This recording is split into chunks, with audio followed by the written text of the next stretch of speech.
ഇത് ലക്ഷ്മി അടക്കം 5 പേർ ചേർന്ന് ഒരു സ്ഥാപനം തുടങ്ങിയപ്പോൾ ഒരു ലക്ഷ്മിയേ ഉണ്ടായിരുന്നുള്ളൂ. സ്വന്തം ബ്രാൻഡിൽ ചുക്കും കുരുമുളകും കാപ്പിയും പൊടിച്ചു വിൽക്കണം. തങ്ങളുടേതായ വരുമാനം കണ്ടെത്തണം. ഇതിനായി 7.5 ലക്ഷം വായ്പയെടുത്ത് 3.5 ലക്ഷം സബ്സിഡിയും ചേർത്ത ഈ യന്ത്രവും കെട്ടിടവും ഉണ്ടാക്കി. പക്ഷേ പുതൂർ പഞ്ചായത്തിൻ്റെ മേൽനോട്ടത്തിൽ പണിത കെട്ടിടത്തിന് പഞ്ചായത്ത് തന്നെ ആപ്പ് വെച്ചു. ഇപ്പം ഞങ്ങൾ ലോൺ അടയ്ക്കണമെങ്കിൽ എവിടെയെങ്കിലും പോയി പണി എടുത്തിട്ടാണ് ഞങ്ങൾ ഇപ്പം 2 മാസം ഈ ലോൺ അടയ്ക്കുന്നത്. ഞങ്ങൾ എങ്ങനെ ജീവിക്കുമെന്ന് തന്നെ അറിയില്ല. വൈദ്യുതി വേണമെങ്കിൽ കെട്ടിടത്തിന് നമ്പർ ലഭിക്കണം. പക്ഷേ പഞ്ചായത്ത് അടുക്കുന്നില്ല. റോഡിൽ നിന്നും നിശ്ചിത അകലം പാലിച്ച് വേണം കെട്ടിടം പണിയാൻ. കെട്ടിടം ഈ അകലം പാലിച്ചല്ല നിർമ്മിച്ചതെന്ന് പുതൂർ പഞ്ചായത്ത് പറയുന്നു. പക്ഷേ അകലം പാലിച്ചിട്ടുണ്ട് എന്ന് താലൂക്ക് സർവേയർ റിപ്പോർട്ടും നൽകി. പക്ഷേ ഇപ്പോഴും കെട്ടിടത്തിന് നമ്പറില്ല. മാതൃഭൂമി ന്യൂസ്, പാലക്കാട്.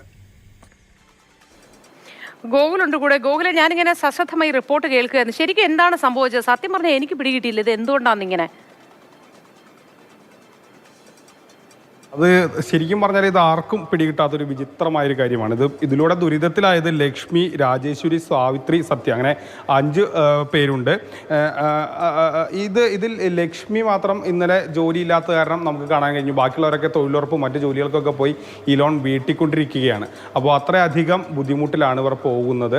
അതായത് ഒരു പഞ്ചായത്തിന് കീഴിൽ, ഒരു സെക്രട്ടറി കീഴിൽ 2 AUമാരുണ്ടാകും. അത് ഒന്ന് തൊഴിലുറപ്പിൻ്റെയും മറ്റൊന്ന് പഞ്ചായത്തിൻ്റെയും. ഇതിൽ തൊഴിലുറപ്പിൻ്റെ അധികാരപ്പെട്ട ഉദ്യോഗസ്ഥൻ ഈ കെട്ടിടത്തിന് പണിക്ക് അനുമതി നൽകുകയും തൊഴിലുറപ്പ് പദ്ധതി പ്രകാരം അതോടൊപ്പം തന്നെ സ്വയം തൊഴിൽ എന്ന വിഭാഗത്തിൽ ഉൾപ്പെടുത്തി ഈ ഒരു കെട്ടിടത്തിന് അനുമതി നൽകി ഒരു സ്ഥാപനം തുടങ്ങാനുള്ള അനുമതി നൽകി അത് നടത്തുകയും ചെയ്തു.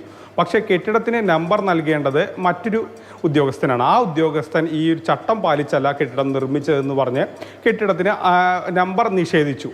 പിന്നീട് താലൂക്ക് സർവേയർ, ഇതൊരു തർക്കമായതുകൊണ്ട് തന്നെ താലൂക്ക് സർവേയർ വന്നാണ് ഇത് അളക്കുക. താലൂക്ക് സർവേയർ വന്ന് അളക്കി കെട്ടിടം ചട്ടം പാലിച്ചാണ് റോഡിൽ നിന്ന് നിശ്ചിത അകലം വിട്ടാണ് നിർമ്മിച്ചതെന്ന് റിപ്പോർട്ട് നൽകി.